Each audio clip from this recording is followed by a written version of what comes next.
Pierre Soulages, de toute façon, quand il a voulu le musée, il a voulu un musée qui soit très mobile, un musée qui soit flexible. Et il ne fallait pas parler de scénographie avec Pierre Soulages, ça le gonflait.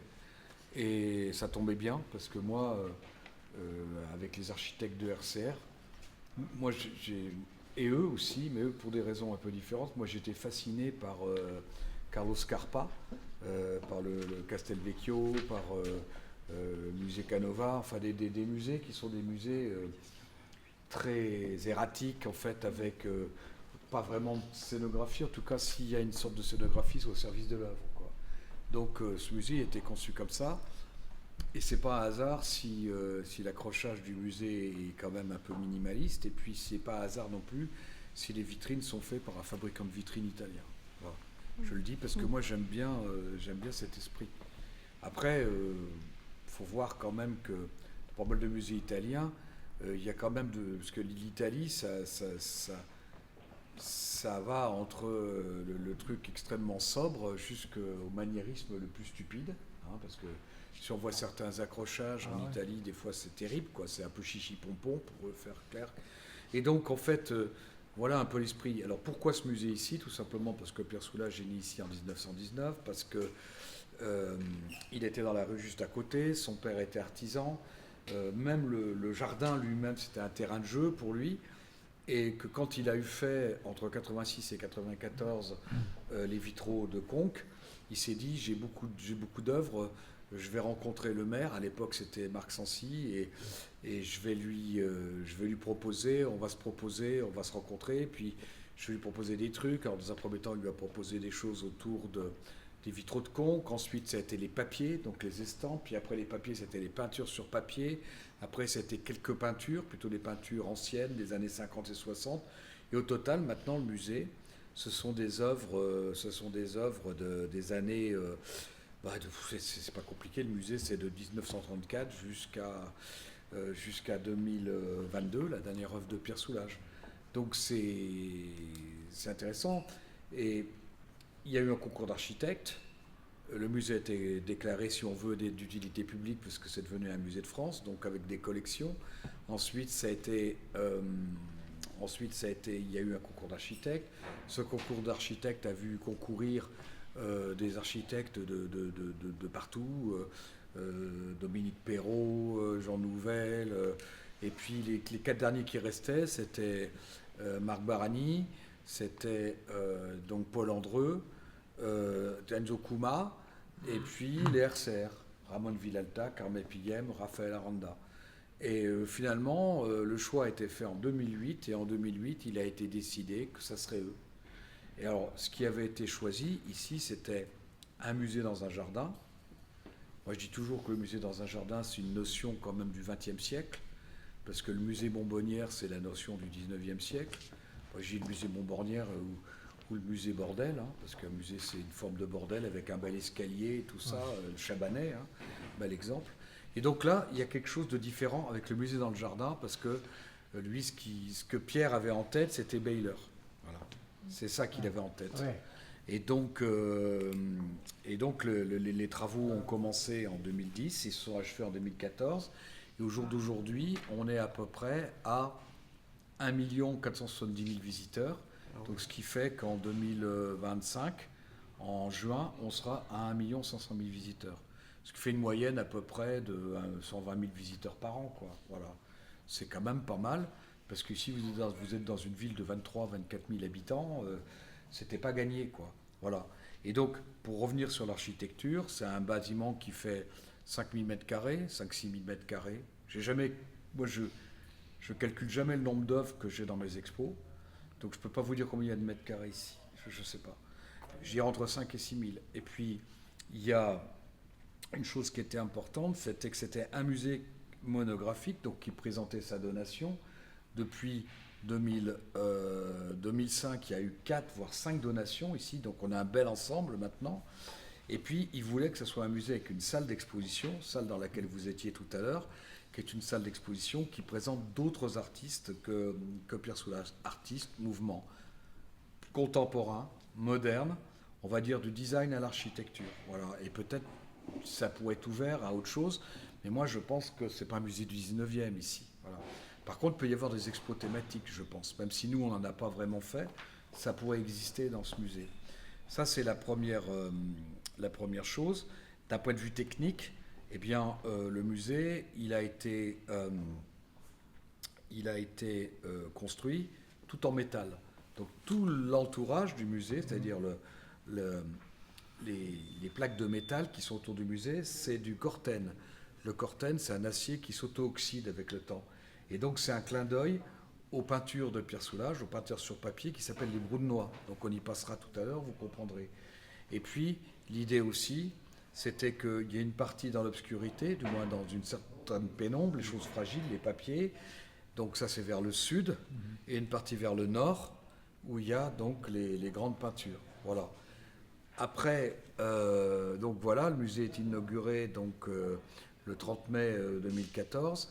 Donc depuis, on a eu quand même à peu près, on sera à 1 500 000 visiteurs, je pense, en mars-avril de cette année, ce qui est quand même pas rien. Et le musée est passé en 2019 en établissement public. C'est-à-dire que l'organisme de tutelle du musée n'est plus l'agglomération de Rodez, mais c'est un établissement public de coopération culturelle avec 4 partenaires, l'État, la région, le département et l'agglo, sur un budget autour de 3 millions d'euros, qui est à peu près, dans les bonnes années, autour de 60% d'autofinancement. C'est-à-dire que pour vous situer un peu le problème, c'est que ce musée, une bonne année, il tourne autour d'1 million d'euros au niveau de la billetterie, ce qui est quand même pas rien. À mon avis, c'est quand même le musée, on est à 75% de tickets payants. Et donc, ça veut donc dire que le reste, c'est les gratuits, donc c'est les enfants, les scolaires, etc. Et puis à côté, il faut trouver des sous. Donc on trouve des sous avec le mécénat, on fait de la location d'espace, on fait tout un tas de choses, quoi. Moi, perso, je crois que c'est l'avenir des musées. Je crois qu'il ne faut pas se leurrer. C'est fini le musée de collectivité territoriale tel qu'il existait il y a 20 ou 25 ans. Pour moi, ça n'existe plus. Enfin, je crois. Voilà un petit peu cette histoire. Donc le musée, il est constitué de 4 niveaux. Premier niveau, accueil, auditorium et le restaurant Brasse, le café Brasse, voilà, de Michel Brasse, qui en est le fondateur. Ensuite, vous avez une mezzanine, vous descendez l'escalier ici, vous arrivez dans nos bureaux. On est à peu près dans les bureaux, on a 7-8. Hein. Et puis en dessous, vous avez le plateau. Donc le plateau, vous en avez visité une partie, puisque c'est la salle d'exposition temporaire, mais il y a la salle d'exposition permanente. Et puis encore en dessous, vous avez les réserves. Voilà. Alors, il est question, un jour, d'agrandir le musée, puisqu'il y a des plans qui ont été fournis par les RCR en 2017 à Pierre et Colette Soulages. Et sur la base de ces plans, de ces élévations, c'est comme ça que devrait se faire le musée à l'avenir, avec 2 petites salles d'exposition temporaire pour présenter les archives et donc pourquoi pas des mini-expositions, pourquoi pas sur les amis de Pierre Soulages, etc. De manière à ce qu'il n'y ait plus le côté monomaniaque. Si on fait on peut faire une petite expo et non pas toujours une grande expo ici. Une salle, vraiment, un vrai centre de documentation. Idéalement, cette salle, la salle d'exposition temporaire deviendrait une salle pour les outre noirs. On a déjà présenté des outre noirs ici en 2014, on sait que ça marche très bien. Et on ferait une nouvelle salle, d'exposition temporaire de la même taille. Et puis quelques bureaux, parce que franchement, on n'a plus assez de place pour mettre le personnel, quoi. Et des locaux techniques. Voilà. Donc, je ne sais pas si vous avez des questions. J'estime que à peu près 130 000 visiteurs par an, c'est plutôt pas mal pour un musée comme le nôtre, surtout dans un lieu comme le nôtre, quoi. Ah oui. Mais bon, il faut le comprendre qu'on n'est pas dans une grande ville, on n'est pas dans une communauté urbaine comme celle, je sais pas, de Grenoble, de Lyon, de Toulouse ou de Montpellier, quoi. Donc j'estime que c'est plutôt une réussite. Les gens viennent, quoi. Voilà. Bon, on va descendre. On est dans les salles d'exposition permanentes. Et donc ces salles d'exposition permanentes, elles sont au nombre de 8, sans compter les passages, les communications entre les salles. Et l'idée, c'est que Il y en a pour à peu près 1500 mètres carrés. Et l'idée, c'est qu'on peut circuler d'une salle à une autre et que les salles ne sont pas nécessairement des salles qui sont...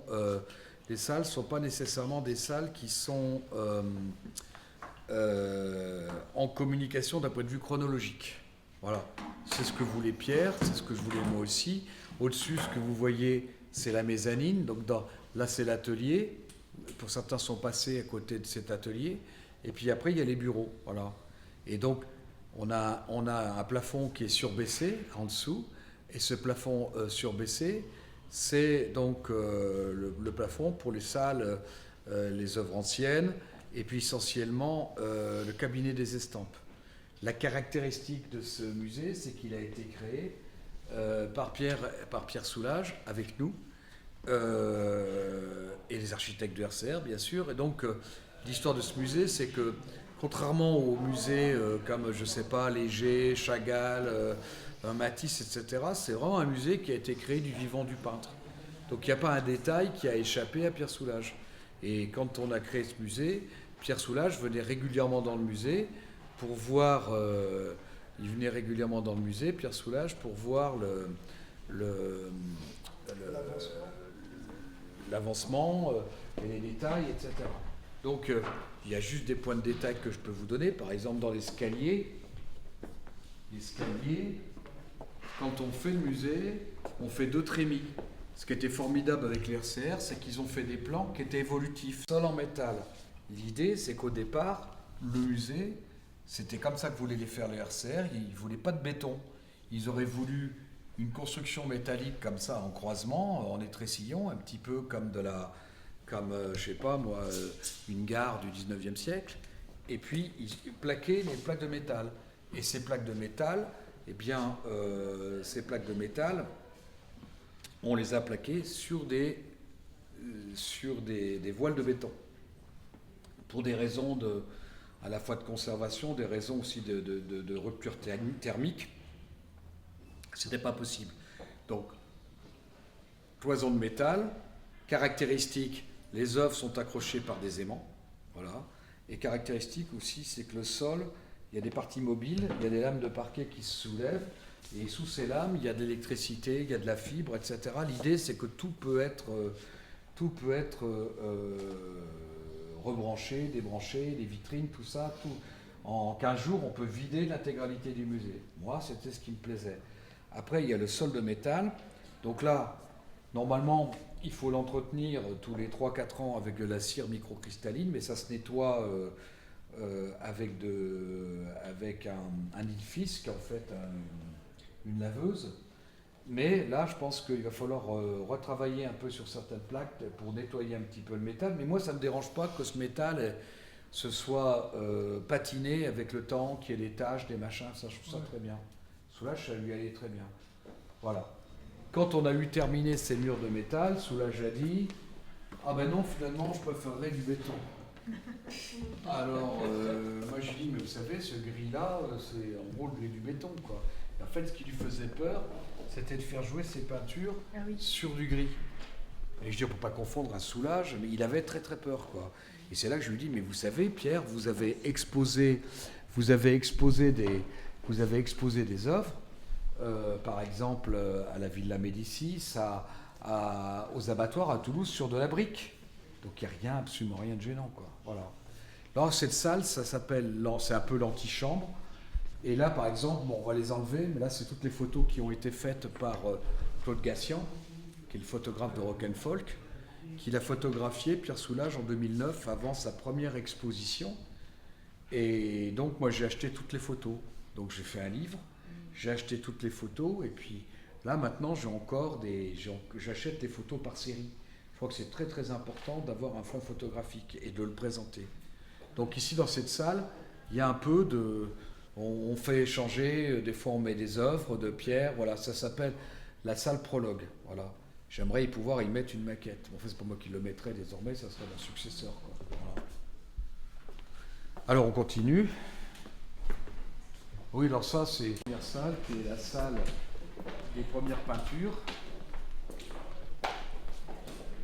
Donc on y présente, comme le nom l'indique, les premières peintures de Pierre Soulages, les peintures des années 50, 40 et 50. En sachant que quand le musée a été créé, on avait très peu de peintures, mais on avait surtout des peintures des années 40, 50 et 60, et encore très peu des années 60. Donc dans cette salle, plutôt que de faire une scénographie avec une chronologie, etc., moi j'ai préféré mettre des documents. Voilà. Là il manque une œuvre, parce qu'on a eu un problème de fuite il y a 15 jours, on l'a corrigé, et on va remettre l'œuvre qui est là, mais moi j'aime bien faire tourner cette vitrine, plutôt que de mettre un document sur le mur qui indique la vie de Pierre Soulages. Voilà. Et là, il y avait des paysages avant. Oui, et je les ai enlevés. Ouais. Voilà. Mais ça va changer parce que là, pour cet été, on va remettre des choses qui manquaient, quoi. Et voilà. Donc moi, j'achète beaucoup de documentation. Oui. Et là, je suis en train d'acheter pour à peu près 30 000 euros de documentation, 1600 numéros, parce que je considère que le trésor de guerre d'un musée, c'est sa documentation, ses archives.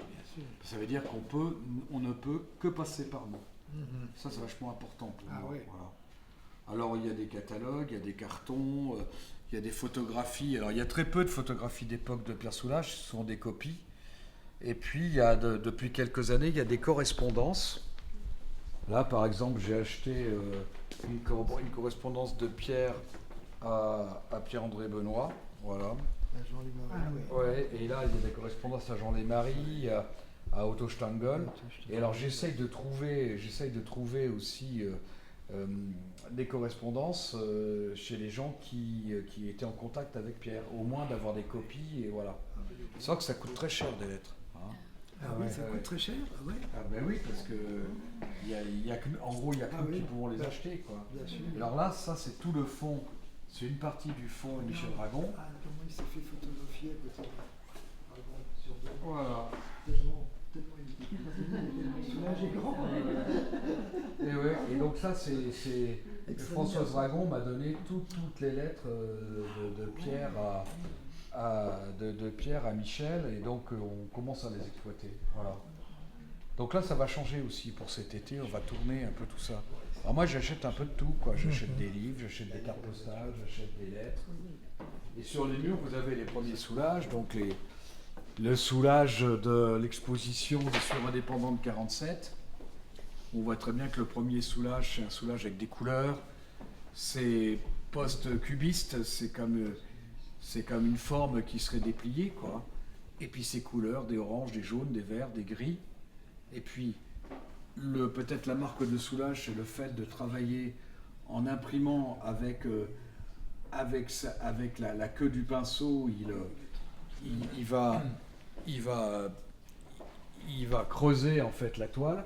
Et puis progressivement, on arrive aux œuvres de Soulages 47, 49.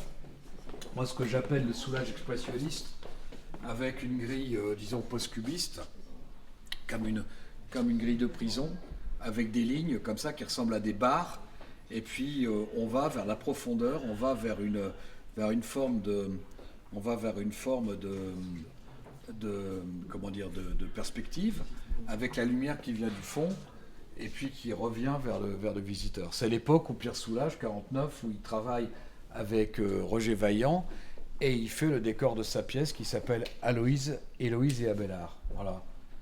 Donc ça, c'est les premiers Soulages. Il signe, il travaille à l'huile, donc il y a cette épaisseur de l'huile, et il y a un peu déjà le côté brillant de la matière brune ou noire, qui font vivre un peu ce tableau. Voilà.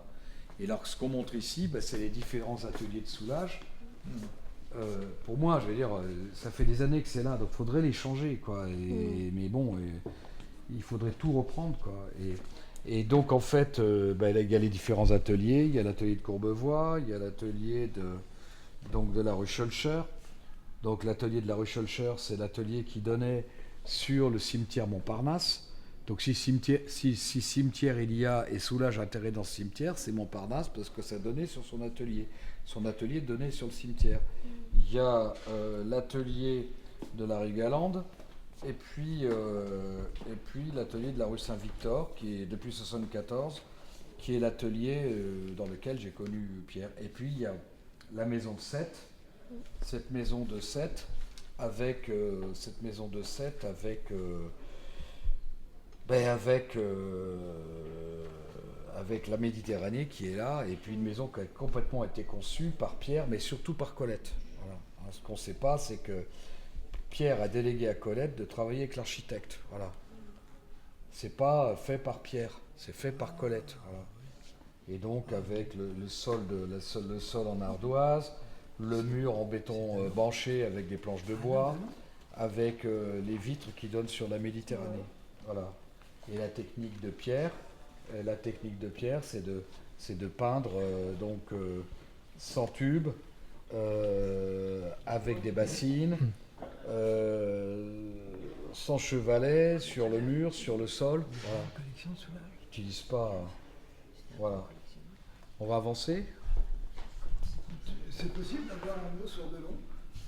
Ah oui, c'est moi qui ai décidé de faire un. Il avait Voilà, c'est pour ça que j'ai mis le livre. Voilà. Et il avait une des plus belles collections des peintures des années 50. Il a tout vendu il y a 20 ans. Et ça vient. Delon, il a 3 collections. Il y avait ça, il y avait Rembrandt de Bugatti, c'était avant. Ensuite, il y a eu ça. Et maintenant, à la fin, avant sa mort, il achetait des sculptures de Guyot. Georges Guyot. Voilà. Et moi, j'ai bien connu Georges Guyot, parce que j'en ai même un chez moi, un Guyot. Voilà. Donc c'est juste un petit souvenir de Delon que j'ai ajouté. Voilà, c'est pour ça. Mais on a beaucoup de livres. Et voilà. C'est comme une sculpture, ou alors plutôt une grille de métal qui serait quand même assemblée et soudée. Et puis, vous avez les passages entre les barreaux. Et les passages entre les barreaux, ben, vous avez des couleurs. Alors, c'est très étonnant parce qu'on y trouve des violets, des gris, des jaunes, parfois des rouges, des oranges, des verts. Et donc je dis toujours que Pierre Soulages n'est pas du tout le peintre du noir même au départ, quoi. Il y a beaucoup de... Si on regarde bien la création de ses œuvres, on se rend bien compte que c'est un œuvre qui évolue, quoi. Voilà. On va avancer. Alors là, on va aller maintenant dans la salle des papiers.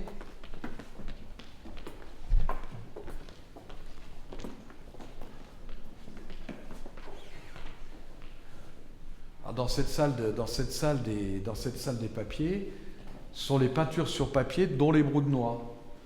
Donc en fait, Soulages, des 47, 48, il va peindre sur des papiers, sur une table, et il va peindre avec le brou de noix parce qu'il est dans une rue d'artisans. Et dans cette rue d'artisans, eh bien, il y a les ébénistes qui travaillent avec le brou de noix. Donc il va réaliser des peintures avec le brou de noix, l'épaisseur du brou de noix. Il va passer son brou de noix avec des pinceaux larges, exactement comme sa peinture à l'huile, où il va le passer aussi avec des outils, c'est-à-dire des spatules, des couteaux, des tiges de bois à bricoler, des pointes aussi parfois. Et donc il va réaliser ses œuvres avec plus ou moins d'épaisseur de matière. Et ce qui l'intéresse, c'est la chaleur du brou de noix. Donc quand je vous dis les cloisons extérieures du musée Soulages, c'est le brou de noix, c'est l'acier Corten, c'est exactement ça. Voilà, c'est ça. Et donc au début, ce sont des œuvres qui peuvent faire penser à des calligraphies, et puis rapidement aussi ça ressemble à des signes. Voilà. Et alors ça aussi c'est quelque chose qui reste à étudier, même si Soulages n'aimait pas qu'on parle de signes par rapport à sa peinture. Il faut savoir que la sémiologie, la sémiotique, Roland Barthes, on nage complètement dedans dans les années 50. Donc c'est intéressant de voir l'interprétation. Et puis, toutes ces peintures sur papier, certaines d'entre elles, il va les faire maroufler. Donc c'est marouflé, ça va devenir des peintures sur toile, parce que c'est du papier marouflé sur toile. Et donc, précisément, ces œuvres-là vont être présentées dans les premières expositions permanentes ou dans les expositions collectives. Et les gens vont dire, les peintures sur toile de Pierre Soulages, mais en réalité, ce sont des peintures sur papier. Voilà. Alors c'est pour ça qu'on a des œuvres qui sont comme ça, contre-collées, en fait, marouflées. Et on en a d'autres qui sont sur papier, qu'on voit ici. Et ces œuvres sur papier, ce sont des œuvres qui ont été, qui n'ont pas été marouflées, qui sont restées dans le tiroir de Pierre Soulages. Donc ces œuvres-là, elles nous ont été données au moment de la création du musée. Donc cette signature de Soulages, c'est une signature de 2000, moi je dirais 2013 ou 2014, quoi. Et aussi la date. Voilà. Donc il y a des petites erreurs. Donc ça veut dire que sur les peintures sur papier, il faudra un jour ou l'autre reconsidérer qui la technique, qui les dates, qui tout ça. Voilà. Alors, quand la donation était faite, c'est quand même intéressant de savoir qu'il y avait une liste de donations. Une partie de la donation, il l'avait vendue. Donc il a redonné plus, en fait, et d'autres œuvres. Donc au total, on a été gagnant. Alors si j'avais suivi les règles que j'ai apprises avec les musées, etc., j'aurais dû dire, mais oui, mais Pierre, vous vous êtes trompé, etc. Moi, j'ai rien dit, il me dit, il m'en faut tant, j'en ai eu plus. À partir de là...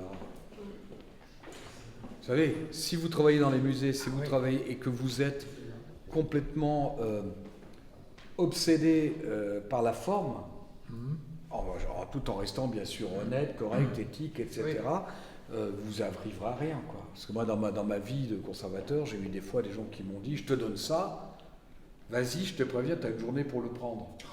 Moi, j'y vais, je le prends, si ça ne convient pas, je le redonne. Voilà. Mais la direction des musées de France va te dire, non, mais si tu fais ça, tu dois faire un dossier, le faire passer, machin, etc. Et je crois que cette période-là est finie, quoi. Moi, j'ai fait un jour une donation d'œuvres qui s'est faite dans la salle à manger, à côté de mec qui est en train de mourir. Et c'était sa famille qui m'a dit, vous le prenez maintenant, c'est maintenant ou jamais. Donc, à l'époque, t'as connu Claude Fournet, conservateur de Nice. Oui, vaguement. Un personnage pas possible. Et il m'a dit, tu viens, parce qu'après, ça sera perdu. Et moi, je sais que je le ferai. Alors, mes jeunes collègues font peut-être pas ça, mais moi, c'est ce que j'ai appris, quoi. Et je dis toujours aux jeunes collègues, il faut être réactif. Un jour, on m'avait dit, ouais, mais si on me donne un Gauguin, je dis, si on me donne un Gauguin, je le prends. Et je fais une salle autour du Gauguin. Oui, il n'a pas de Gauguin. Non, mais j'en aurai un, puis après, j'en aurai d'autres. Voilà. Alors, il y a des choses aussi qui sont intéressantes. Il y a des œuvres intéressantes ici. Il y a en particulier, alors il peint au brou de noix, il peint à la gouache, il peint à l'encre d'imprimerie. Et donc, il va travailler sur ces œuvres alors des fois il travaille avec de l'encre, du brou de noix, des fois c'est un petit peu compliqué. Moi ça s'appelle brou de noix ça, mais bon je trouve que c'est bien noir.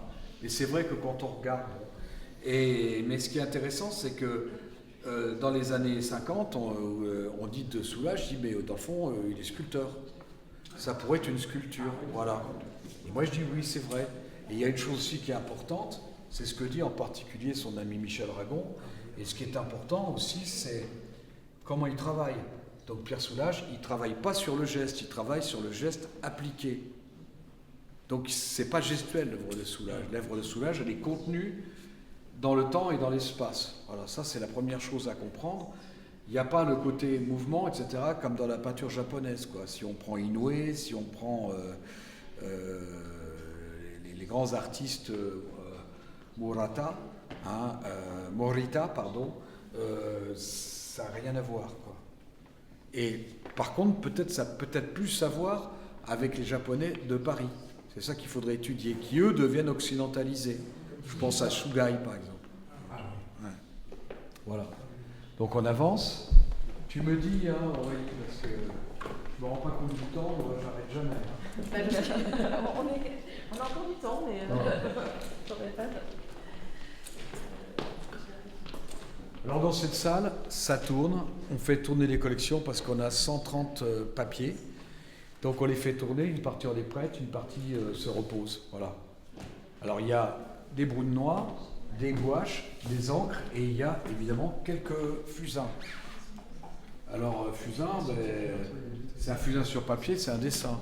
Mais pour Soulages, il ne peut pas y avoir les peintures sur papier ne sont pas des dessins. Parce que comme c'est passé au pinceau, ça ne peut pas être un dessin. Alors que le fusain, c'est fait avec un subjectif.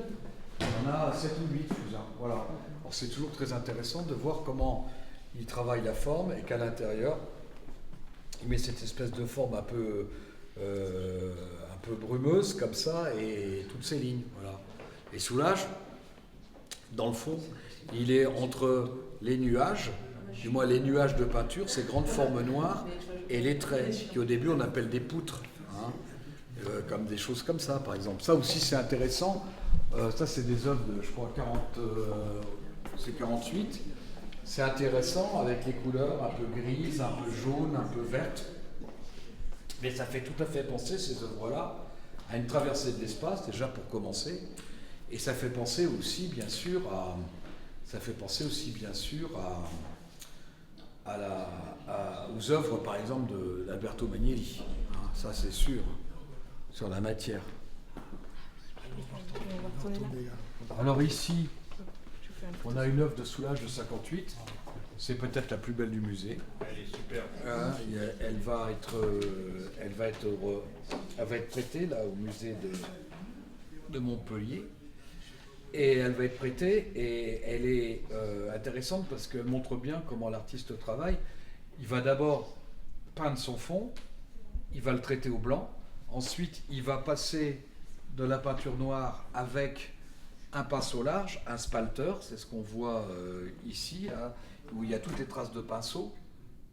Et puis il va faire sécher ça, puis ensuite avec un outil, une sorte de truelle si vous voulez, une racle, il va prélever du noir et il va mettre ses formes. Alors, la chose qui est intéressante, c'est qu'il y a de la superposition du noir sur du blanc, parfois du mélange du noir et du blanc. C'est à l'époque peint à l'huile, donc il y a ce mélange qui s'opère. Et puis, vous avez bien sûr le noir qui va être arrêté à un moment donné et qui va sécher et qui ne va pas est enlevé ou qui va être enlevé. Donc c'est le fameux petit texte que Roger Vaillant va faire qui s'appelle « Comment Soulages peint ». Il explique que Soulages c'est quand il commence, mais c'est jamais quand il s'arrête. Et celui qui regarde, ça n'a aucune importance, il n'y a que Soulages qui sait quand il s'arrête. Voilà. Et s'il retourne la toile contre le mur, eh bien il n'y a que lui qui sait si sa toile est finie ou s'il doit la brûler parce qu'elle ne lui plaît pas. Voilà. Bon, je vous l'achète. C'est vrai ? Oui. Ah, elle est belle, hein. Il y en a une deuxième qui doit être encore exposée chez Landsberg à Paris, qui a 3 jours de... C'est à 3 jours de ça. Donc voilà, qui est ben, si l'expo continue, elle y est encore. Elle est très proche. Et moi je pense qu'un jour ça serait très bien de mettre l'une à côté de l'autre pour montrer que voilà. Je pense qu'elle est moins bien que la nôtre. Alors ce qui est intéressant, ce qui est un peu stupéfiant, c'est l'espèce de côté flottant en fait de ces formes, quoi. Ça c'est quand même assez étonnant, quoi. On avance. Alors là on est ici dans le cabinet des estampes. Alors regardez-le bien parce que dans quelques mois ce cabinet des estampes il va complètement changer de configuration puisqu'on fait tourner tous les années et demie, on fait tourner les papiers. La caractéristique de ce cabinet des estampes, c'est qu'on a les eaux fortes, les lithographies, les sérigraphies, les papiers formés, et on a la chance d'avoir une trentaine de matrices. Donc on présente la matrice et donc la plaque de métal, donc et l'estampe. Et là on est sur des eaux fortes, et cette eau forte, Soulages j'explique bien comment ça fonctionne. C'est le passage d'un seul film en fait de peinture en fait, mais d'encre, mais ensuite la plaque est travaillée d'abord à l'eau forte et ensuite à l'aquatinte. Toutes ces petites graines là qu'on voit, c'est l'aquatinte, et donc plus c'est profond, plus ça prend bien sûr l'encre. Donc nous on a la chance ici d'avoir les épreuves d'artistes. Et les matrices. Et quelques matrices, une trentaine de matrices. Ouais, ça c'est exceptionnel. On dirait de la laque, c'est trop. Alors, par rapport à Pierre Soulages, il y a 2 artistes contemporains qui peuvent, on peut dire qu'ils ont travaillé dans un esprit proche de Pierre Soulages, c'est Chillida et Pierre Courtin. Voilà. Et, mais en fait, dans l'esprit de Soulages, lui dit, moi je cherche mon estampe et tout ça, plutôt du côté de Goya. et du côté de Rembrandt. De toute façon, jamais Pierre n'aurait dit je cherche avec. Pierre, c'est toujours sa peinture lui arrive par génération spontanée. Hein. Ce qui n'est pas vrai, mais que moi j'ai jamais dit le contraire à Pierre pour pas le perturber. Voilà. Mais en fait, ce qui est quand même intéressant, c'est que je pense que ce qui fait de mieux, c'est les eaux fortes. Alors, soit il y a les eaux fortes de création, comme celle-ci, c'est que ça correspond à aucune peinture. Soit il y a des eaux fortes d'interprétation, comme celle-ci, où d'ailleurs la plaque de métal est restée, elle n'a pas été travaillée. Et celle-ci, cette plaque, elle a une caractéristique, c'est qu'elle est rayée. Donc normalement, quand on fait une estampe, on la raye pour ne pas la reproduire. Voilà. Et ça, c'est interprétation, parce que si on cherche ça, si on voit l'œuvre qui est à côté, on se dit, bon, ça peut ressembler à une œuvre contemporaine de Pierre Soulages. Interprétation, création.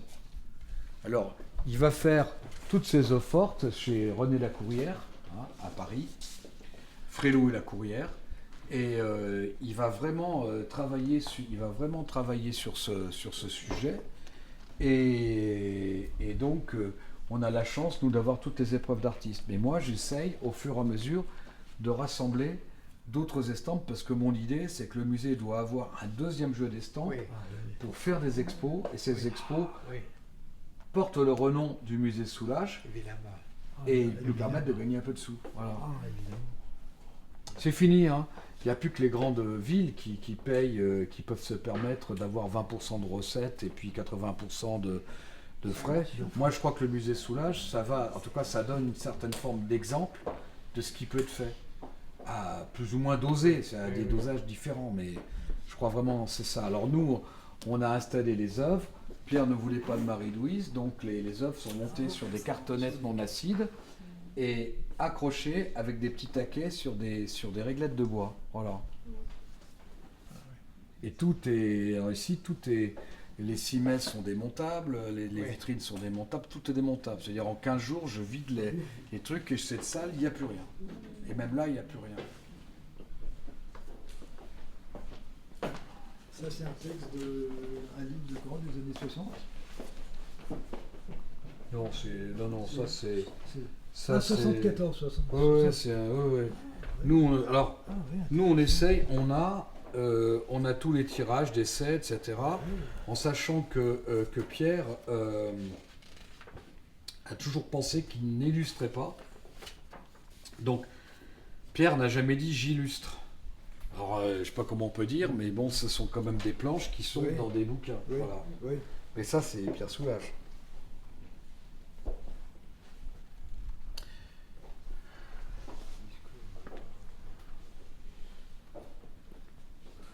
Voilà, alors il y en a qui sont... Celui-là est très célèbre, il est en 2 parties.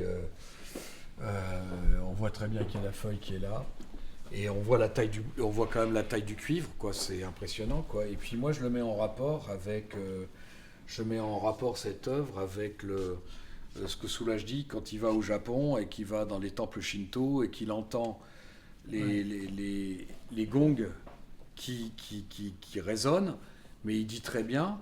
Ça, c'est dans une émission de France Culture. Il dit très bien que ça lui rappelle les cloches de la cathédrale de Rodez sous la neige, avec le côté assourdi du son. Tu vois. Et alors, il faut savoir que les abassons, pas les abassons, mais les battants de ces temples shinto, c'est des battants qui sont en bois. C'est des bâtons de bois, en fait. Donc, c'est très important pour Pierre de le signaler.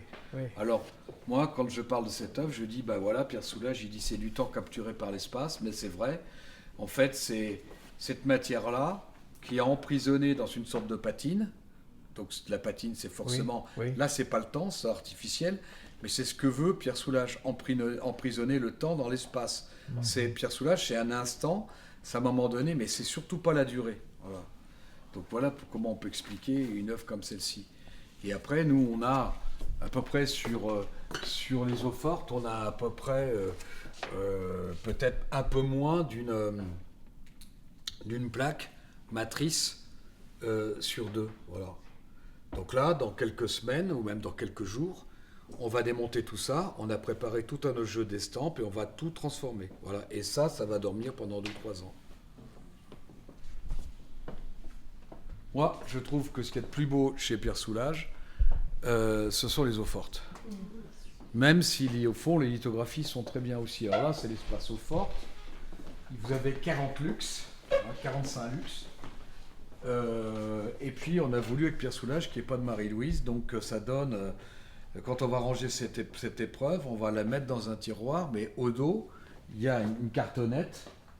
Voilà, on la voit. Donc, ce qui fait que si même on veut la mettre... tout ça, c'est non acide, donc c'est tout à fait démontable avec de l'eau. Mais si on le souhaite, on peut sans problème le mettre aussi dans un cadre, parce qu'on a les cadres qui vont avec, qui nous ont été payés par BNP. Voilà. Alors maintenant, on arrive ici sur le domaine des lithographies. Alors la lithographie, c'est la liberté. Donc c'est la planche, c'est la planche de pierre, c'est la plaque de pierre calcaire. Et donc les lithographies, Soulages va en faire un certain nombre. Une des plus connues, c'est celle des Jeux Olympiques, la lithographie. C'est l'époque où il a fait sa grande exposition à la Galerie de France, avec ses formes d'écriture calligraphique. Et donc il va réaliser cette estampe. Il va en faire plusieurs versions. Et à partir de cette estampe, il va faire l'affiche des JO qu'on voit ici. Alors il y a plusieurs éditions de l'affiche des JO. Il y a d'authentiques lithographies, donc quelques dizaines de lithographies qui vont être faites avec Mourlot. Et il y a aussi la lithographie signée c'est une impression offset. Et là, ça appartient au jeu, le jeu des affiches, l'ensemble des affiches qui a été acheté, que les amateurs de Jeux Olympiques pouvaient acheter. Voilà. Donc en gros, ça coûte 500 €. Et ça vaut 20 000 €. Voilà. Alors, évidemment, la lithographie, on peut travailler sur une plaque lithographique avec un pinceau, avec un crayon, avec une plume. Donc, il y a ce caractère dessiné qu'il n'y a pas dans l'eau forte. Où l'eau forte, même si la gravure est de mode indirect, c'est-à-dire que c'est l'acide qui va creuser dans la plaque de fer ou de cuivre, mais là ce qu'on voit c'est ce caractère un peu dessiné, calligraphique que Soulages a découvert au Japon quand il est allé au Japon. Voilà. Ici, avec Pierre, on voulait présenter les quelques bronzes, donc il a fait 3 bronzes, et les 3 bronzes il les a fait en faisant agrandir en fait ses matrices. Donc il y a cette eau forte, l'eau forte 23 de 57, et il y a le bronze de 77. Donc la matrice, l'estampe, et un jour on dit à Pierre Soulages, ta matrice est belle, en fait c'est en soi une œuvre d'art, ce qui est vrai. C'est en soi c'est un superbe objet, et donc il l'a fait agrandir, et donc là ce sont des bronzes, et ce sont des bronzes qui sont parés par Pierre Soulages, si vous préférez. C'est lui qui va ébarber,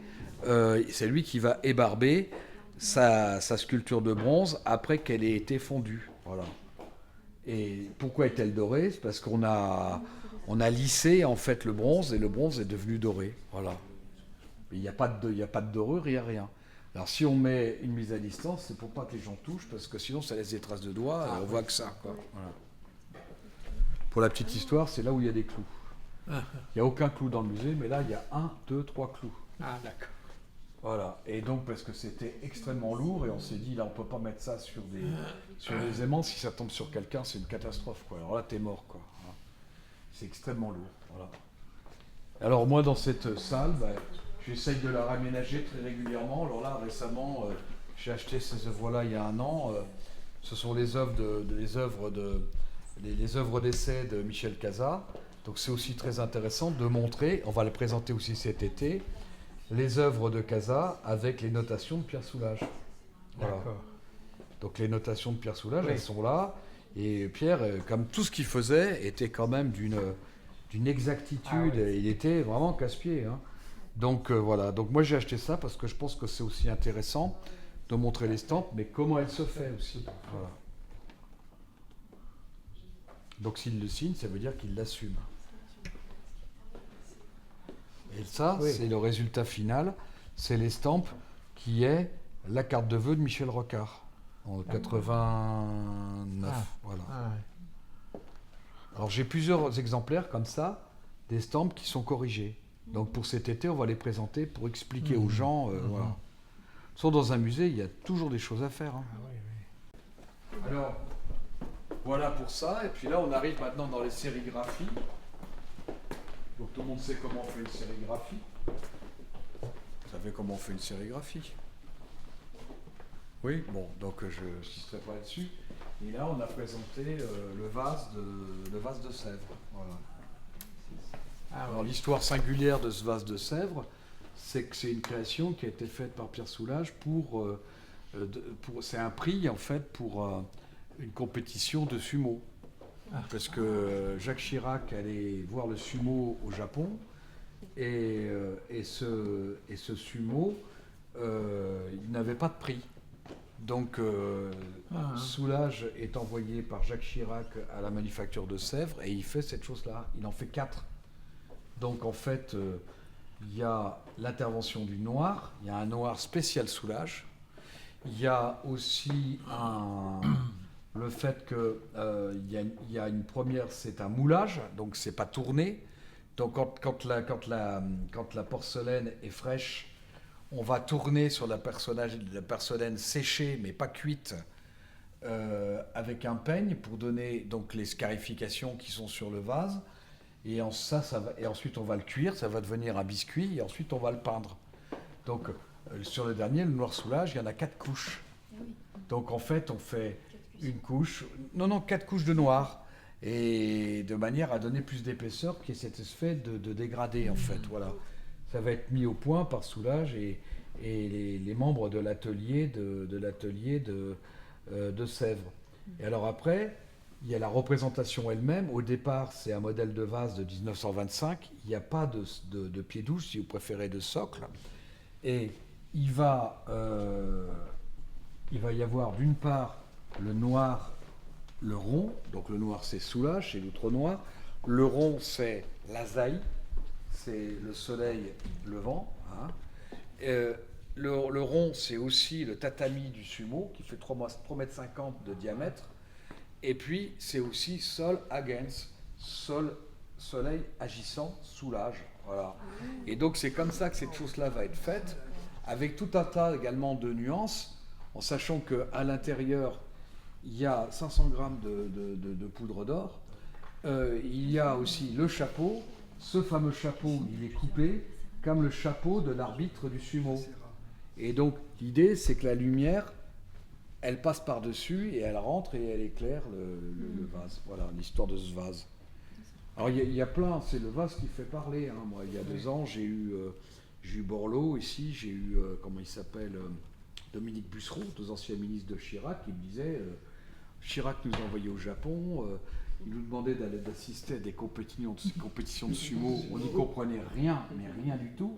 Mais Chirac avait cet amour du sumo, il était comment on dit, ami de, comment il s'appelle, Abiake, qui était le grand sumotori originaire de Polynésie. Hein.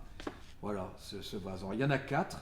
Il y a celui qui est chez nous, il y a celui qui est à l'Élysée. Quand il a dissous l'Assemblée nationale, il y avait le vase derrière, il y a la photo. Il est toujours à l'Élysée, normalement. Oui, il est sur une cheminée. Et il y en a un à la manufacture de Sèvres, et le 3e se trouve à l'ambassade de France au Japon. Et après, il y a une deuxième, et le 4e. Et il y a une autre série qui a été faite, dont certains ont été vendus, et les autres sont encore en vente. Voilà. Et je crois qu'il y en a eu 8. Il en a fait combien de... 12 au total. 4 et 8, 12. Voilà. Ok. Voilà, alors ce vase, il fascine un peu le public. Ouais. Alors c'est très drôle, Sèvres, parce qu'à Sèvres, il y avait des ouvriers, ça a été fait autour de 1999-2000, qu'on travaillait avec Pierre Soulages, et en fait, Pierre n'a jamais parlé de céramique. Il aura parlé de pêche à la ligne, de pêche à la mouche. Pierre avait toujours une manière de botter en touche qui était assez incroyable, quoi.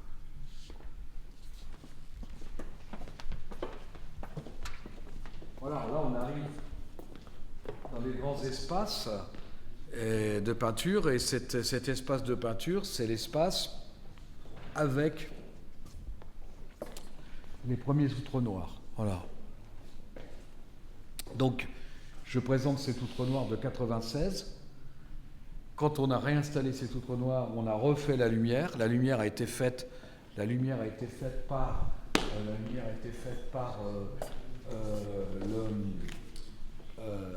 un éclairagiste de théâtre. C'est très bien des fois dans les musées. Donc c'est une œuvre de 96. Chaque panneau a été peint de manière distincte, au sol, en tout cas à plat. Et c'est encore une peinture à l'huile. Et il y a un travail qui est fait avec le passage d'un peigne.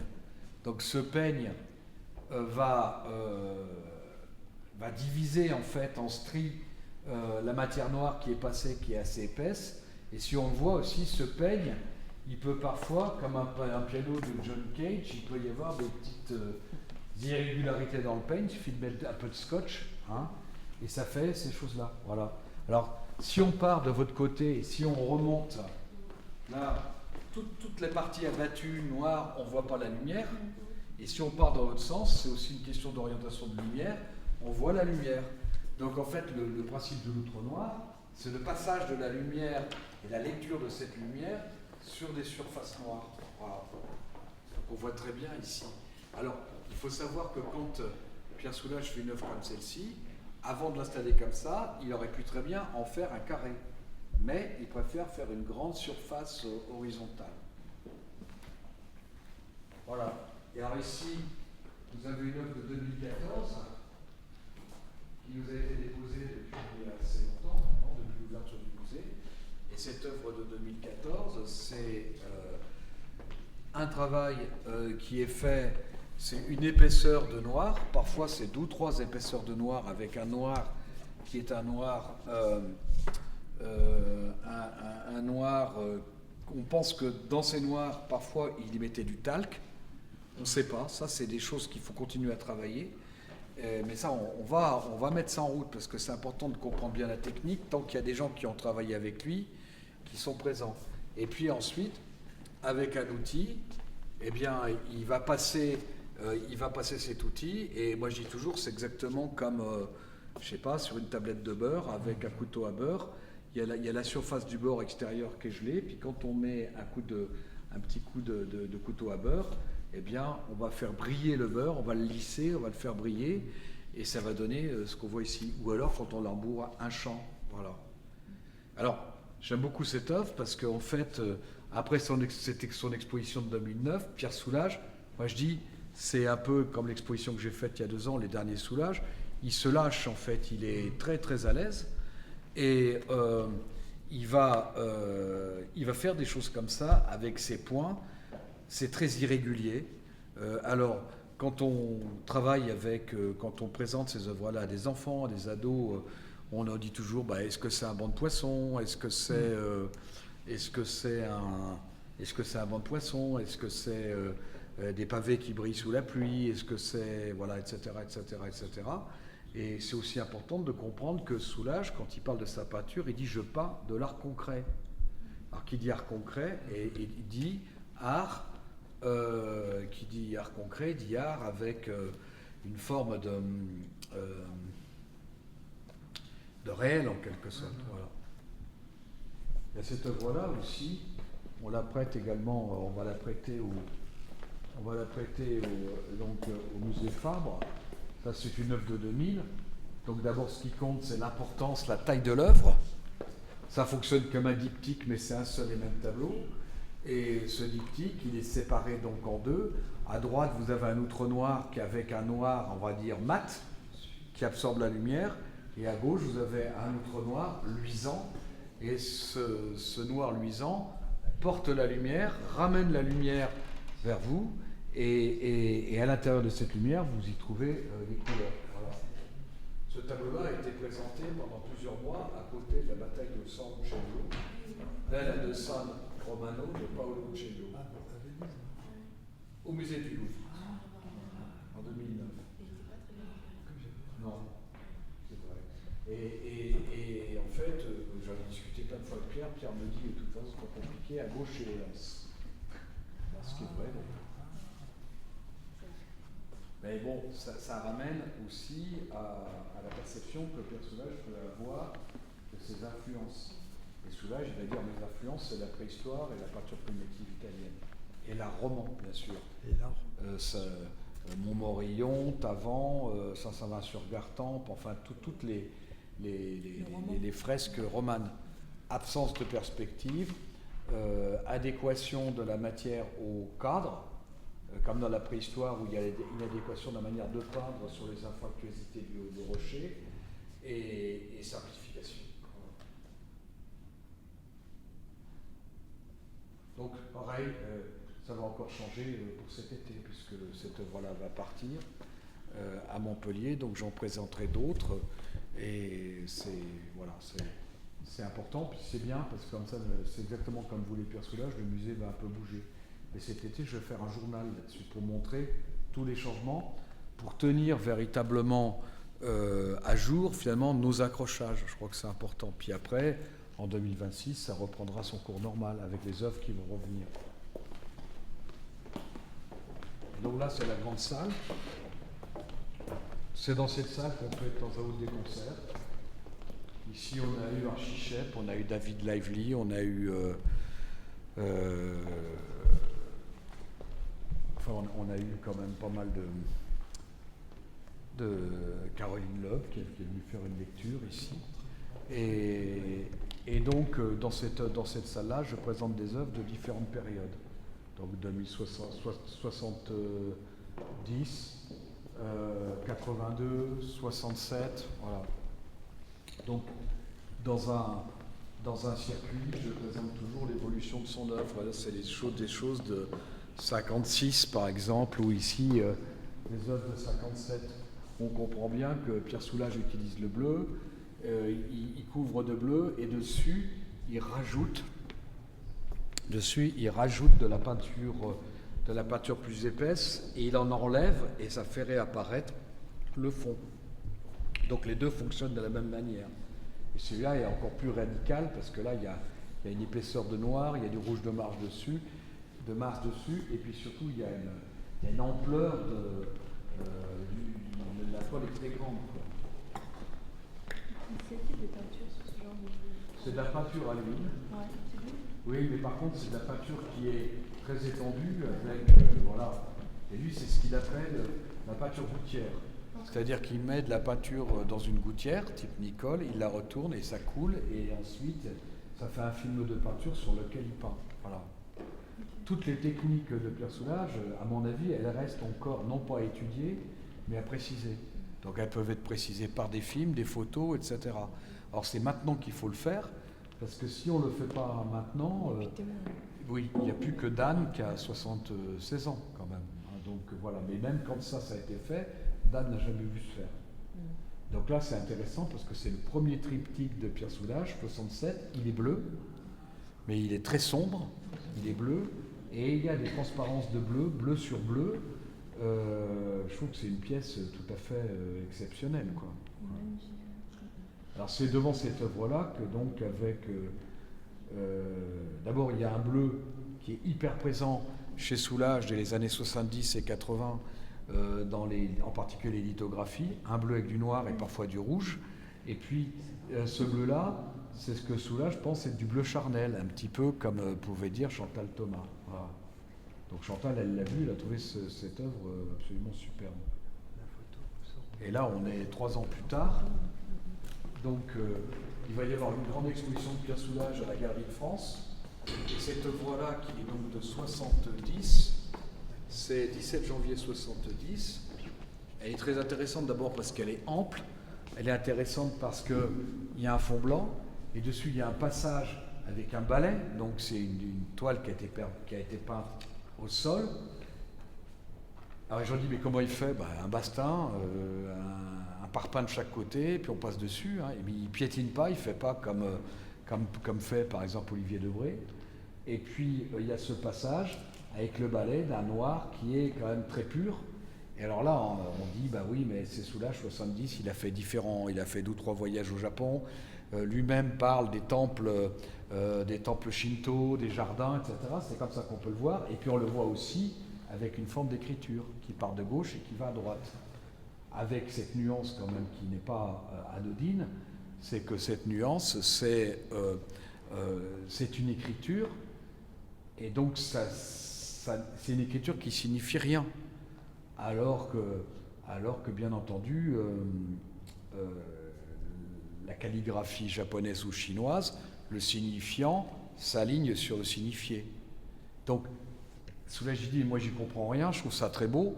Et quand par exemple l'été dernier, au mois de mars dernier, on a présenté des œuvres de Soulages avec les œuvres de Morita, ce qui était passionnant, c'est que Morita, lui, il vient, comme Inoue, il vient de la calligraphie, de l'art de la calligraphie, avec Bokubi, enfin toutes ces revues. Et finalement, lui va se matiner un petit peu, se frotter à l'art occidental, et lui va marrant, parce que dans les années 72-73, il va faire de la calligraphie, mais avec sa calligraphie, ça va finalement prendre la forme d'animaux, d'insectes, d'oiseaux, etc., alors que Soulages, c'est tout le contraire. Voilà. Alors il y a aussi des choses qu'on peut dire que c'est un mouvement qui est très raisonné, c'est-à-dire que il n'est pas gestuel. On voit qu'à part cette petite tache au milieu qui est presque un décalcomanie, c'est très raisonné. Ça se passe de là à là, et non pas de là à là. Et puis la dernière chose aussi, c'est les rapports de noir et de blanc, de support, de surface. Donc c'est l'époque, Soulages quand il peint ça, il a 51 ans, il fréquente quand même les jeunes de support surface, donc ça veut dire Pagès, Viala, Deleuze, tous les gens qui vont faire support surface, donc il est à même de montrer qu'il peut simplifier complètement son propos. Et après, évidemment, on arrive dans les années 70, il va un peu épurer, arrondir son propos, et entre 77 et 79, il va un petit peu chercher, avec des grandes phases de peinture par à plat, et ensuite, 79, ça va être l'outre noir. Donc tout autre chose, voilà. Enfin, moi je trouve cette œuvre-là magique.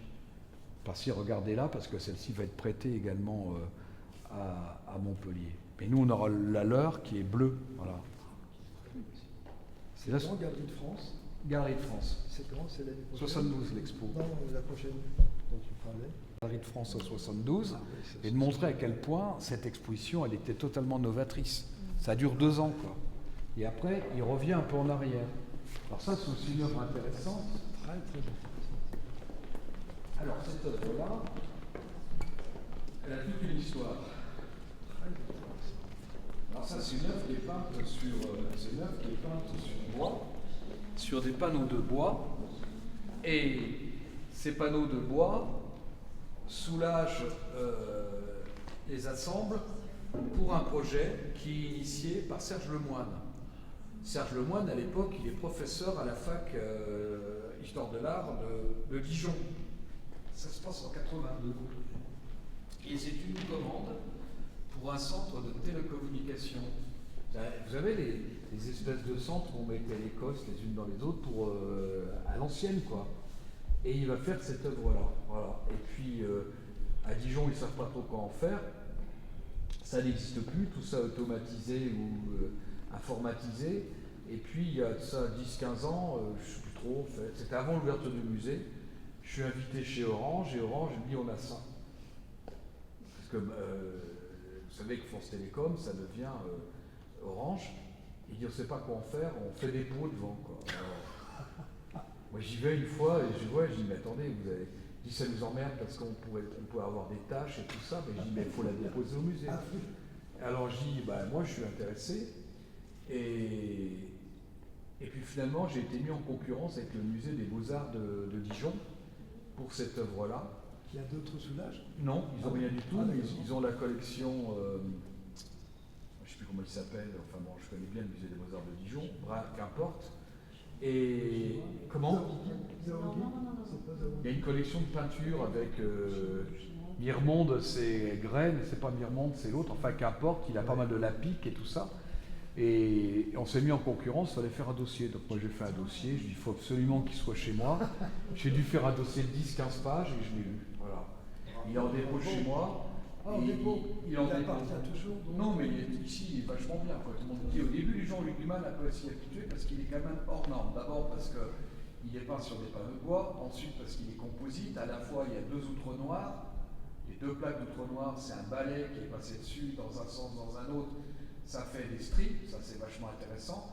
Et puis il y a aussi le fait qu'il est jointoyé en quelque sorte par des éléments de peinture qui ramènent bien sûr évidemment au beau noir. Donc il y a des choses qui sont compactes, des choses qui sont des lignes, etc. Il est très très bien. Puis c'est l'époque où Pierre Soulages, dans les années 80, travaillait avec des architectes pour faire des cloisons. On aurait pu très bien en faire une cloison. C'est pour ça qu'il est peint sur bois. Voilà. Il est vachement beau. Voilà, je trouve qu'il est très beau. Tu aurais beaucoup de faire un dossier. Ouais. Mais oui, mais le problème du musée Soulages il est extrêmement simple. Et en fait, le problème du musée Soulages, c'est qu'il ne peut être enrichi que par des donations, ou des dépôts, ou par une donation de collecte. Autrement, c'est pas possible. Moi, jamais le musée aura l'équivalent de son budget annuel pour acheter une œuvre. N'importe quel Soulages, une œuvre comme ça, c'est 3 millions d'euros. Donc, voilà. Et ça, c'est vraiment un problème qui est, à mon sens, il est capital de bien réfléchir pour le faire évoluer.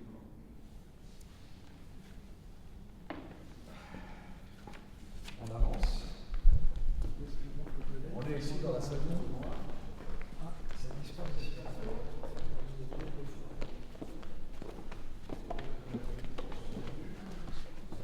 Quand on a ouvert le musée, il n'y avait qu'une œuvre qui appartenait au musée, c'était celle-ci.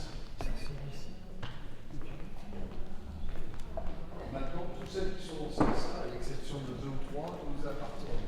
J'explique toujours l'outre noir, ce que c'est que l'outre noir avec cette œuvre de 86, qui à mon sens est vachement importante parce qu'elle permet de comprendre d'une part comment on fait un outre noir et ensuite où en est Soulages avant de faire Conques.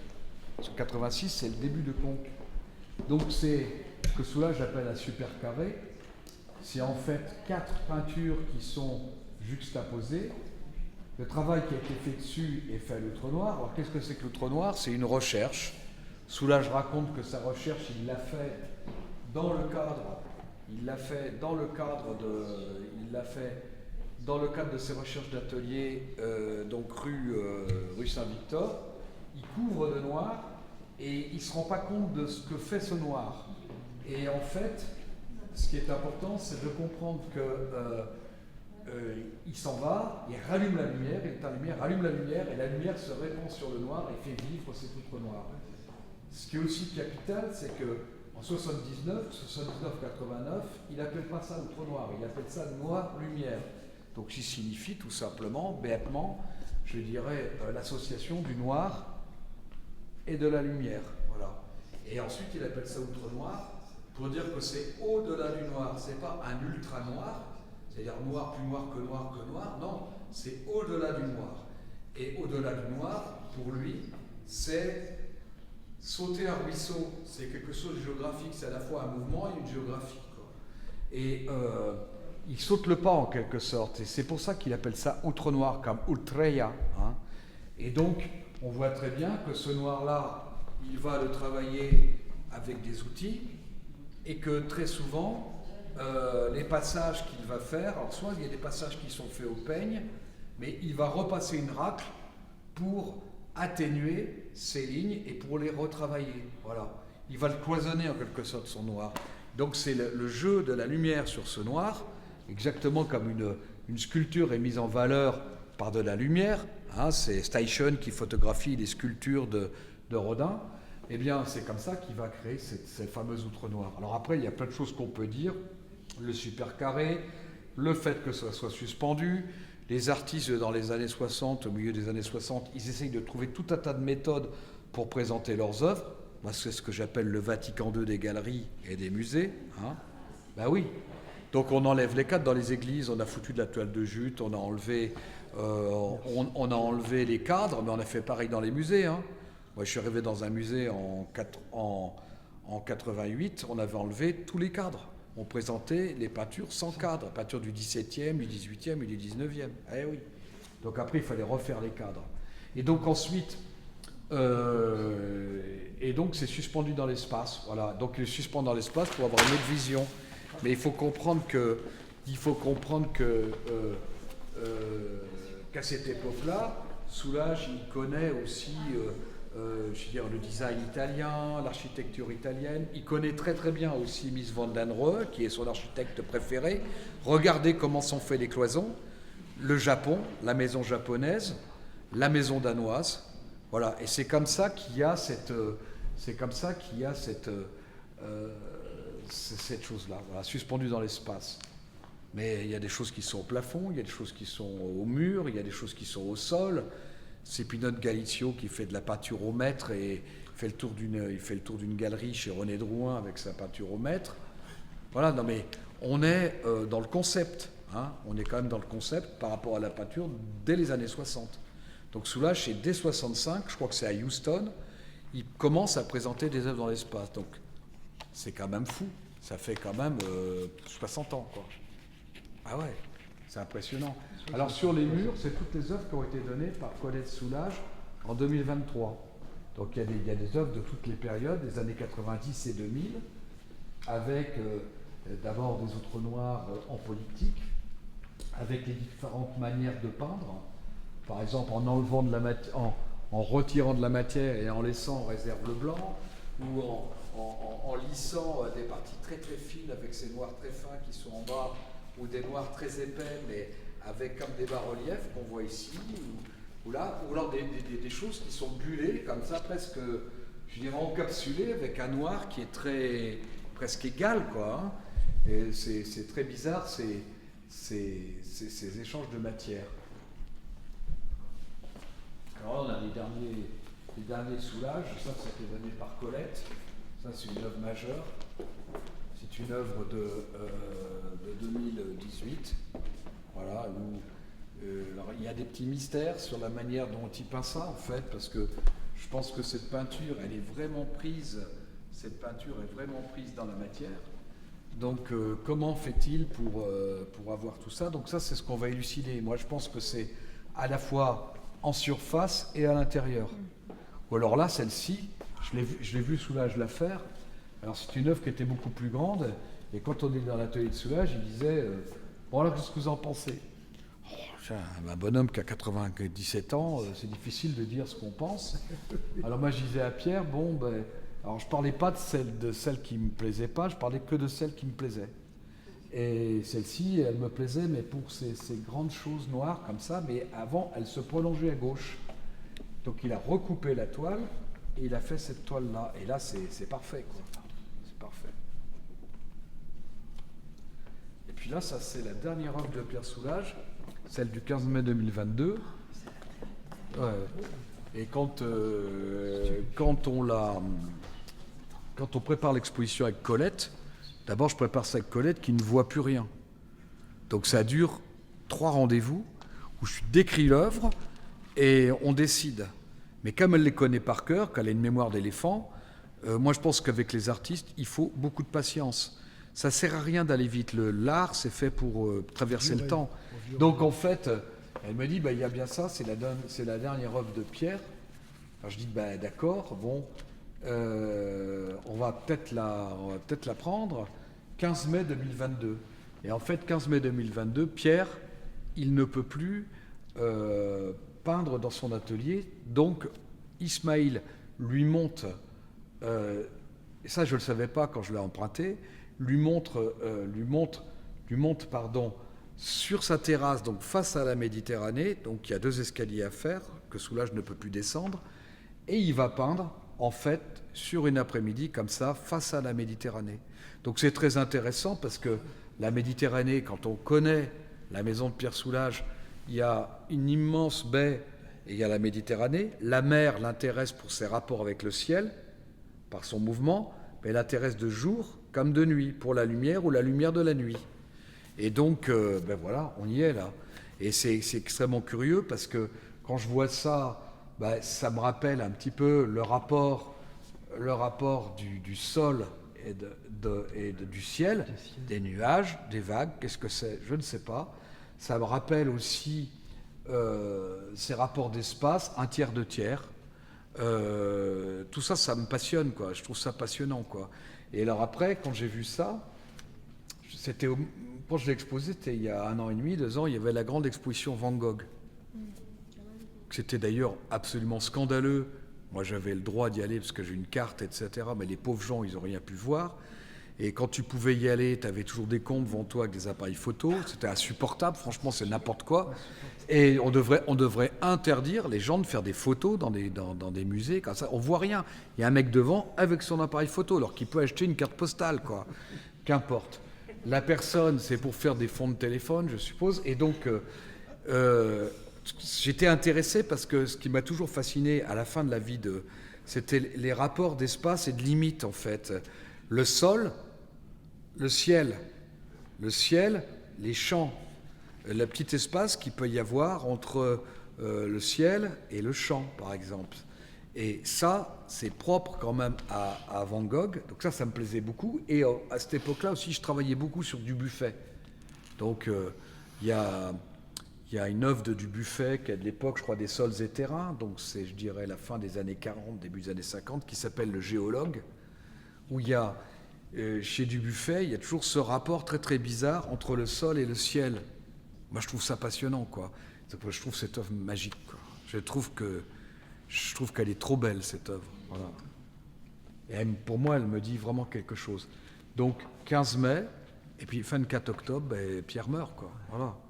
Et je reviens encore à cette histoire, les gens qui posaient des questions à Pierre, qui lui disaient, mais au fond, ce que vous faites, ça représente rien. Et quand il dit, au fond, toute ma vie, j'ai fait des paysages. Alors évidemment que c'est en matière de jeu qu'il dit ça, mais au fond, c'est l'émotion qui prime, c'est ce qu'on ressent, comment on peut parler des choses. Donc c'est ce que j'ai essayé de faire, quoi. Parler un peu des trucs.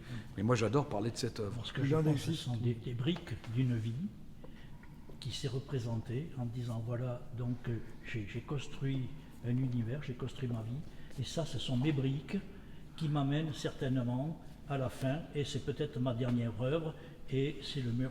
J'y crois pas. Je pense que Soulages est quelqu'un qui refuse la mort jusqu'à la fin.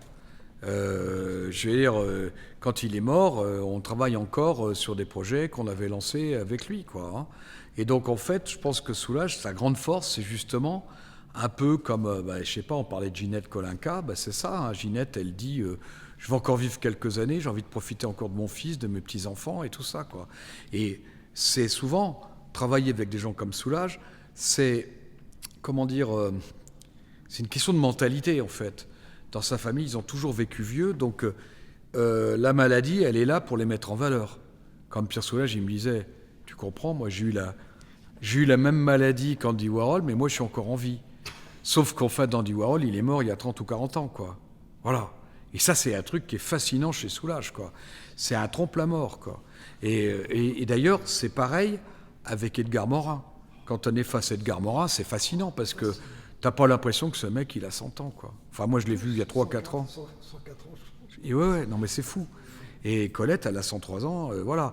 Donc, moi, d'avoir travaillé quand même avec mon équipe sur Soulages depuis maintenant 15-16 ans, ça m'a appris énormément de choses sur la vieillesse. Parce que moi, j'ai pas eu de grands-parents, donc c'est vrai que c'est important, le rapport aux ancêtres, etc., à l'altérité, au grand âge. Moi, j'avais aucune idée de ça. Et moi, j'avais tous mes copains qui disaient j'ai un grand-père, etc. Mais moi, ce que je pense que quand on dit, quand t'as des gens, c'est pas le cas de tout le monde, mais qui vieillissent, mais qui prennent de l'expérience chaque année qu'ils prennent. Voilà. Par contre, il y a des gens qui, à 30 ans, ils sont ratacuits. Ils ont tout vu, tout fait. Non, mais c'est vrai, c'est ça qui est triste. Je veux dire, quand je dis qu'il faut attirer des jeunes au musée, c'est vrai, mais est-ce que les jeunes s'intéressent à quelque chose? J'en suis pas si sûr que ça. Oui. Par exemple, on s'est rendu compte d'un truc, et ça c'est vrai, la presse traditionnelle, la presse papier, la presse radio, télé, etc., elle est doublée maintenant, alors ça vous le savez par des sites internet, mais ça vous le savez très bien, mais par les influenceurs. Il y a des influenceurs qui sont des jeunes qui ont 20 ans, 22 ans, 23 ans, qui connaissent rien d'une histoire de l'art, mais qui sont capables, avec leur sensibilité, de faire quelque chose de très correct et d'attirer les gens chez moi. Donc, moi qui suis un vieux barbon, non mais je le dis, j'ai pas honte de dire que moi j'y connais rien, donc j'ai besoin d'avoir des gens qui me disent, donc moi j'ai mes enfants, j'ai de la chance parce qu'ils me disent, tu vois, voilà, c'est comme l'histoire avec Laetitia Hallyday, elle fait un truc, elle trouve que c'est sympa, elle envoie sur son truc 30 000 personnes, c'est vachement bon. Alors même si c'est pas des gens qui viennent tout de suite, c'est des gens, déjà pour commencer, qui ont une bonne image de nous. Ah, il est passé ici? Non, Ah. on fait un truc, on fait noir c'est noir. Il aurait pu passer ici. Non, parce que la semaine dernière, j'ai eu la préfète qui est très gentille, qui est très jeune. Elle a une petite fille ou un petit garçon. Et elle dit, ah, on est passé au musée et mon fils a rencontré Colette Soulage. Je dis, ça me semble un peu difficile. Voilà, ça me semble un peu difficile. Voilà. Ça, c'est le dernier tableau de Pierre Soulage. Enfin, le dernier tableau de grande dimension. C'est 2019. On se pointe avec Sébastien Hellard et comment il s'appelle? Martinez, Jean-Luc Martinez. Déjà, c'était pas mon univers, c'était trop le musée du Louvre et tout ça. Je l'ai fait bouffer dans un resto-route sur le bord de l'autoroute. Je crois qu'ils n'ont pas trop l'habitude. On n'avait pas le choix, ils étaient pressés. Et on va dans l'atelier de Soulage et Soulage nous reçoit. À l'époque, il avait 99 ans, mais il aurait dit j'ai 100 ans parce qu'il était dans sa 100e année. Hein. Donc on va dans l'atelier et puis des œuvres de cette taille-là, il en a fait 5. Et il nous donne l'autorisation de travailler sur cet ensemble, et c'est lui, Soulage, qui transporte lui-même l'œuvre. Ah oui. Moi j'étais avec Martinez, on était comme des cons, on va l'aider, quoi. Je veux dire, c'est la honte totale. Donc ça veut dire aussi un truc, ça veut dire que Soulage, mais une force de la nature, quoi. Une force de la nature. Alors Soulage me disait, le jour où je ne peux plus peindre, je n'ai plus qu'à m'étendre sous la dalle. Et c'est ce qu'il a fait en fait. Et moi je l'ai vu 10-15 jours avant sa mort, il était comme d'habitude. Bon, effectivement, quand même très fatigué, avec très peu d'attention. Quand les gens disent il dormait, mais les personnes âgées, c'est normal qu'elles dorment beaucoup. Mais quand il était réveillé, je peux vous garantir que pendant 1 heure ou 2 ou 3 heures, il était sourd comme un pot. Et Colette, elle ne voyait rien. Alors quand c'était toutes les deux, c'était compliqué. Il fallait montrer les trucs à l'un et parler très fort à l'autre. Mais c'était des moments, humainement, des moments pour l'équipe, pour moi, des moments que je ne suis pas prêt d'oublier, quoi, parce que c'est comme une expérience humaine, c'est pas qu'une expérience intellectuelle ou professionnelle, c'est l'expérience humaine, quoi. Voilà. Je veux dire, Ginette Kalinka, c'est un bel exemple. Kolinka, ouais. Incroyable. Mais quand on a connu Soulage, on n'est pas surpris de ça. Quand on voit Colette, on n'est pas surpris. Alors après, effectivement, on ne peut pas discuter pendant 5 heures d'affilée avec des gens de cet âge-là. Ici, vous avez donc la salle Conque, voilà, où on présente les cartons et puis des exemplaires de verre. Il y a un petit film, voilà, ça permet de... Oui, bonjour, je suis Géraldine Bourry, responsable de la communication au musée Soulage.